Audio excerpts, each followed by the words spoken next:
நான் யார் இறைவா, விடைத்தாய் இறைவா.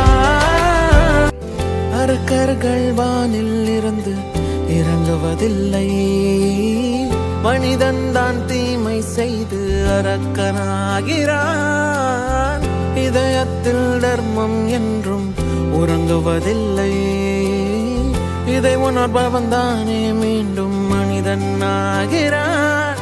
இங்கு எதை தேடி வந்தோம் என்று, எதுவாக ஆனோம் என்று அறியாதவன் மிருகமாகிறான். நான் யார் இறைவா, விடைத்தாய் இறைவா.